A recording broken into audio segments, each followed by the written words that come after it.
Happy Thanksgiving, everyone.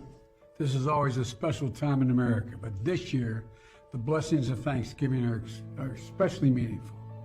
After being apart last year, we have a new appreciation for those little moments we can't plan or replicate.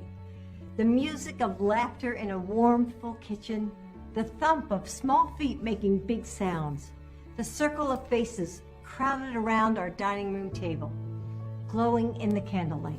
You know, as we gather together again, our table and our hearts are full of grace and gratitude for all those we love. And as Commander-in-Chief, I'm especially grateful to our service members and their families for the sacrifices to our nation.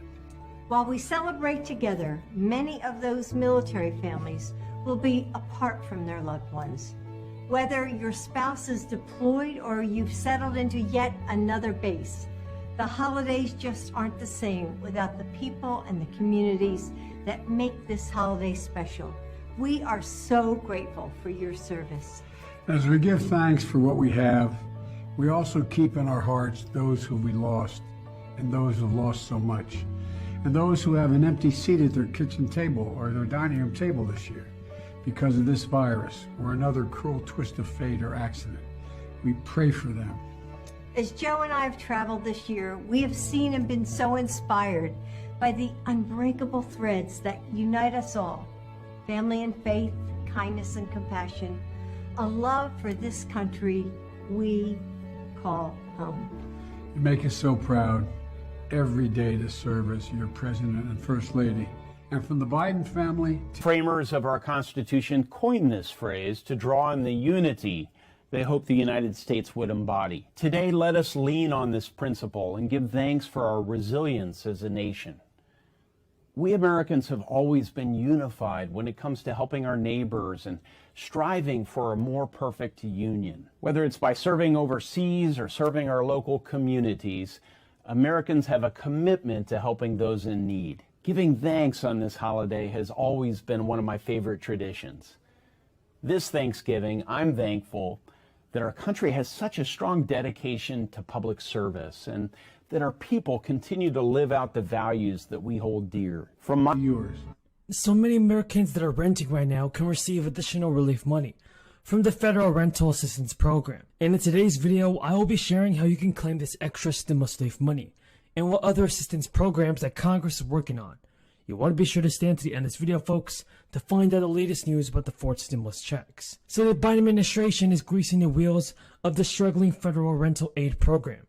Many renters are still being left out, though, and their emergency rental assistance program was born out of the relief bill that Congress passed in December to help low and moderate income households that were behind on their rent and utilities. In the early months of the program, the money was slow to flow, and federal data show that the pace of emergency rental aid going to tenants has increased in recent months.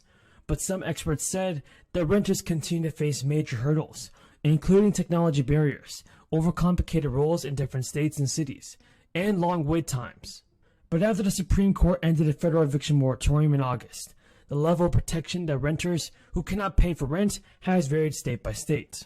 The Treasury Department has tried to speed up payments by warning local officials that it will begin to take back excess funds from states that lag in distributing the payments and give them to high-performing states. While the agency has given unsuccessful programs some leeway, allowing them to submit their plans to reform and save funds, tenants are running into roadblocks even in places that are considered to be doing well. The agency defines success as using at least 65% of rental assistance money, while the programs most at risk are those that have dispersed less than 30% of their available funds. Now, if you're looking for help with housing costs, you're not alone. I suggest going to the Treasury Department's official website to find rental assistance programs in your local area. You should be able to find out if you're eligible and how much rental assistance program covers from their website. Now, there are 3 states that are sending out surprise $500 stimulus checks. While many Americans are benefiting from these checks, many people are not. Those that are not eligible for payments worth up to $2,000. So after the federal checks, worth $3,400 in total were sent out to all Americans. Many states that are paying their residents with their own stimulus programs. Arizona has a back-to-work program for those that have been out of work. Residents that return to work part-time could get checks worth $1,000. while residents that return to work full-time could get checks worth $2,000. California residents may also qualify for the Golden State stimulus checks that are going out through the end of the year. And around 9 million California residents can expect a check by the end of the year.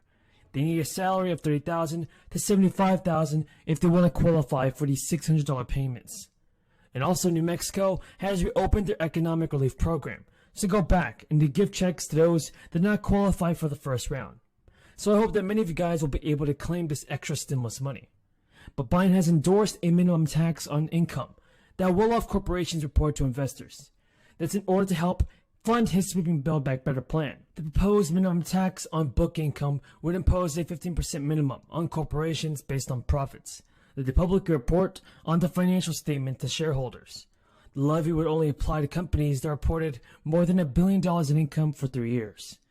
The Congressional Budget Office determined last week that the tax would generate about $319 billion over the next decade. This would go toward paying for Biden's social spending and climate change plan. But a new analysis by the Tax Foundation shows how the measure could inadvertently hurt private pensions. Pensions, which offered guaranteed retirement benefits for employees, are less common today due to the rise of defined contribution plans like the 401ks. Everyone, that's all the news I have for you in today's fourth stimulus check update. If you have any more questions about this, leave them in the comments below. I truly appreciate everybody's amazing support. And I want to know what you think about this. Is President Biden doing all that it takes to send out the fourth stimulus check? I want to know your thoughts. Well, thank you very much. For too long, we have failed to invest properly in our people. Instead, we have allowed big corporations and the wealthy to access all the resources this nation has to offer without paying their fair share. That stops now. The Build Back Better Act delivers a once-in-a-generation investment to lower the everyday costs that burden working families: healthcare, housing, childcare, education, and more. It is transformational. President Biden was elected. Some people in the press say he wasn't elected to be a transformational president. But everything in this bill that is transformational, he campaigned on. This is a campaign fulfillment, campaign promise fulfillment. The improvements are true for Americans around the country and for New Yorkers. The bill will dramatically cut healthcare costs for New Yorkers by finally allowing Medicare to directly negotiate drug prices, by capping out-of-pocket prescription costs for seniors, and perhaps most importantly, by setting a $35 a month cap on life-saving insulin. No longer will New Yorkers have to choose between buying their medication or paying their rent. No longer will they have to ration insulin. Sufferers of type 1 diabetes ration insulin. They put their lives at risk because the cost of insulin